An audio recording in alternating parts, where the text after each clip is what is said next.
Kembali lagi di Cahaya Hati Indonesia, Masya Allah. Jangan lupa tersenyum hari ini biar kita bahagia terus ya, Masya Allah ya. Dan kita masuk ke dalam tema kita, sungguh mulia orang yang berilmu. Nah, ini Masya Allah pentingnya ilmu akan memuliakan orang tersebut pastinya. Baik, guru kita Ustaz Ahmad kan mungkin sedikit nih membuka pembicaraan kita pada kesempatan kali ini. Ya. Nanti insya Allah akan ditambahkan oleh guru kita. Dan ini kenapa sih orang yang berilmu ini jadi mulia? Apakah hanya orang yang berilmu yang bisa mulia? Masya Allah.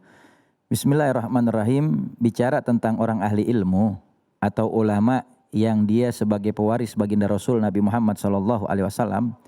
Ada satu buah riwayat yang datang daripada Al-Imam Ali bin Abi Thalib karamallahu wajhah dari baginda Rasul Nabi Muhammad SAW. Sa'altu Jibril an ashabil ilmi. Satu ketika baginda Rasul Nabi Muhammad SAW sedang duduk bersama malaikat Jibril. Lalu Rasulullah bertanya kepada malaikat Jibril, wahai malaikat Jibril, bagaimana sih orang yang memiliki ilmu itu? Seperti apa kedudukan mereka? Lalu kata malaikat Jibril, hum suruju ummataka fi dunya wal akhirah. Orang yang ahli ilmu, ulama, pewaris baginda Rasul Nabi Muhammad SAW, mereka diibaratkan seperti lentera, lampu yang bersinar terang, yang bercahaya untuk umatnya baginda Rasul Nabi Muhammad SAW di dunia dan di akhirat. Fatuba liman arrafahum wal wailu liman ankarahum wa abghadahum. Dan kata Rasulullah, malaikat Jibril mengatakan, sungguh beruntung orang yang mengenal ulama, yang cinta kepada mereka, yang selalu hadir di majlis ilmu, mengambil ilmu kepada ulama sebagai warisan baginda Rasul Nabi Muhammad, menjalankan hak-haknya ulama untuk ihtiram dan cinta kepada mereka. Dan sungguh celaka orang yang ingkar kepada ulama dan orang yang benci kepada ulama. Karena ulama adalah pewaris Nabi. Di dalam kitab Tanqihul Qaul diterangkan bahwasanya siapa orang yang dia memuliakan ulama berarti memuliakan Nabi. Siapa yang memuliakan Nabi berarti dia memuliakan Allah. Siapa yang memuliakan Allah berarti tempatnya di surganya Allah Subhanahu wa taala. Tapi sebaliknya, siapa orang yang dia menghinakan ulama maka niscaya dia menghinakan Nabi. Siapa yang menghinakan Nabi berarti dia menghinakan Allah. Siapa yang menghinakan Allah maka tempatnya di nerakanya Allah Subhanahu wa taala. Makanya ulama itu punya kedudukan yang besar di sisi Allah dan Rasulnya Nabi Muhammad. Betul Kiai ya? Betul sekali. Nah Kiai, tadi kan kita sudah gambaran tentang bagaimana mulianya seorang alim ulama. Ilmu, orang yang punya ilmu. Nah kadang-kadang orang pada malas Kiai nyari ilmu. Udah saya mas segini-segini aja, gak usah pinter-pinter banget. Betul. Mohon ilmunya nih guru. Keutamaannya orang-orang alim saja itu dari orang-orang ahli ibadah. Kata Nabi, Bismillahirrahmanirrahim, itu fadlul alim alal abid kafadlil qamari lailatul badri ala sa'il kawakib. Jadi keutamaannya orang-orang alim, orang yang pintar ulama itu bersama orang-orang yang ahli abid, ahli ibadah itu kafadlil qamari lailatul badri ala sa'il kawakib. Jadi seperti bulan purnama yang terang benderang di malam hari, dan juga orang abid itu ahli ibadah seperti bintang gemilang yang gemerlapan. Artinya dia lebih terang. Kalau tadi Ustadz Ahmad kan menerangkan bahwa seperti pelita lampu. Emang benar, selain pewaris warasatul anbiya. Nah, orang alim, orang yang pintar, orang yang betul-betul cendekia. Artinya adalah tidurnya aja naumul alim afdolu min sholatil jahil. Jadi orang-orang alim itu tidurnya aja lebih utama, lebih bagus, lebih baik daripada sholatnya, ibadahnya orang-orang jahil. Tidurnya aja. Nah makanya ada kata yang Tanqihul Qaul Hafiz Tanqih dikatakan bahwa al-babul awal fi fadilatil ilmi wal ulama. Julusuka sa'atan fi majlisil ilmi latamasu kalaman. Merinding saya. Wala taktubu harfan khairul laka min iski alfi raqabatin. Ya Allah. Dudukmu saja. Dudukmu di majlis taklim. Latamasu kalaman. Nah ini. Kamu gak menyentuh pena. Gak menyentuh pulpen. Gak megang pulpen. Enggak, wala taktubu harfan, dan dia enggak nulis sehuruf pun, itu khairul laka min iski alfi raqabatin. Itu masih lebih bagus daripada orang membebaskan budak 1000 budak. Satu budak aja zaman Rasulullah dibebasin, satu orang budak aja. Itu Masya Allah fadilahnya. Ternyata Allah haramkan jasadnya masuk ke neraka. Amin dong. Diharamkan tuh sama Allah ngebebasin budak sahaya waktu itu satu orang aja. Allah haramkan jasadnya ke neraka, apalagi 1000 budak. Iya. Makanya orang-orang yang alim itu ternyata pada saat subhanallah, saat sekarang ini maaf ya, ayo jangan lari, jangan kabur dari para alim ulama kita. Saya khawatir yarfa'ul barakah min kasbihim.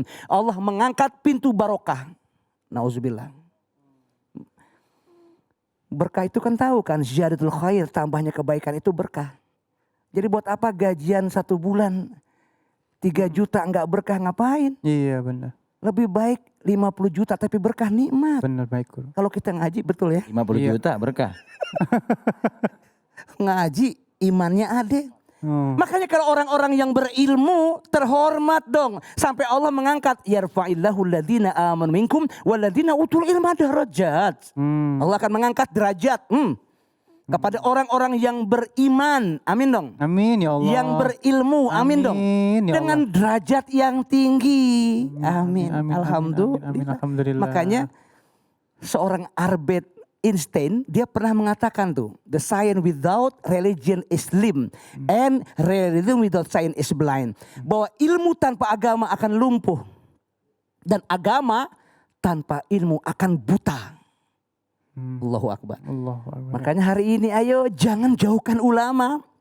Jangan tinggalkan ulama. Saya khawatir sultanan zaliman akan turun. Na'udzubillah min zalik. Saya khawatir yakhrujuna minad dunya bighairi iman. Dia keluar orang yang tanpa berilmu, tanpa dia ngaji. Dia keluar. Tuh akhirnya nggak bawa iman. Iya, iya, iya. Cicet. Iya, nah baik nih guru, mungkin ada satu Cicit. ada satu nih sebenarnya yang apa namanya jadi pertanyaan. Banyak orang punya ilmu tapi kagak ada akhlaknya. Iya. Ini kenapa sih, kan dia ada ilmunya tapi gak punya akhlak? Apa emang sengaja begitu, gimana guru? Ya, saya teringat satu perkataan daripada Al-Muhaddis Al-Imam As-Sayyid Muhammad bin Ali bin Abbas Al-Maliki Makkah. Kata beliau, sesungguhnya orang yang sedikit ilmunya tetapi banyak adabnya itu lebih mulia ketimbang orang yang banyak ilmunya tapi tidak memiliki adab. Kenapa? Karena adab itu penting. Adab itu adalah yang menyebabkan ilmunya dia bisa jadi barakah dan manfaat. Betul. Makanya ketika seseorang memiliki ilmu, maka hendaknya ilmunya itu selalu dihiasi dengan adab yang mulia. Subhanallah. Bahkan ulama salaf kita ada yang berguru kepada gurunya selama 20 tahun. 18 tahun dia belajar ilmu adab, 2 tahun doang dia belajar ilmu syariat. Allah. Tetapi dia katakan, ya Allah seandainya saya habiskan semua 20 tahun waktu saya cuman buat belajar ilmu adab. Kenapa? Karena adab itu yang menyebabkan seorang mulia di sisi Allah Subhanahu wa taala. Tetapi kalau ilmu yang dia punya lalu kemudian adab dia bagus, maka ini jauh lebih sempurna lagi. Bahkan Iya, banyak nih kiai di benar. zaman sekarang orang-orang yang bilang, ngapain sih ngaji? Ngapain sih nuntut ilmu? Gua nggak butuh sama ulama. Hati-hati. Iya. Di dalam hadis riwayat Imam Dailami yang datang daripada sahabat Jabir bin Abdullah dalam kitab Mukhtar Ahadits Nabawiyah wal Hikam al-Muhammadiyah yang dikarang oleh Sayyid Ahmad Al-Haythami rahimahullah taala, di situ ada satu hadis baginda Nabi Muhammad, kata Rasulullah, inna ahlul jannah fil jannah la yahtujuna ilal ulama kama yahtajuna fid dunya wal akhirah. Sesungguhnya para penghuni sorga nanti di sorganya Allah Subhanahu wa taala padahal udah masuk sorga, mereka tetap butuh kepada ulama. Sebagaimana butuhnya mereka kepada ulama saat di dunia dan di akhirat.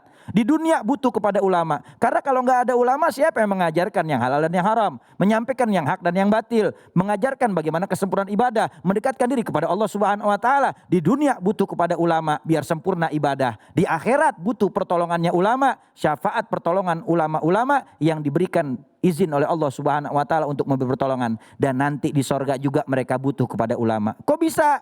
Kata Nabi Muhammad, nanti pada saat hari Jumat, semua penghuni sorga datang berkunjung kepada Allah. Allah tanya, apa yang kalian mau minta kepada aku? Fayal tafidun ilal ulama. Semuanya noleh kepada ulama. Mana tamana, wahai ulama, kita harus minta apa lagi sama Allah? Semua udah dicukupin di sorga. Butuh minta apa lagi?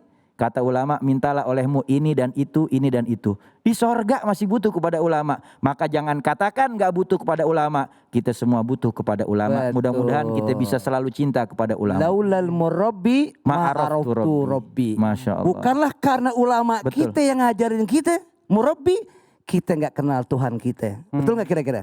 Makanya al-khuluq khairum minal ilmi.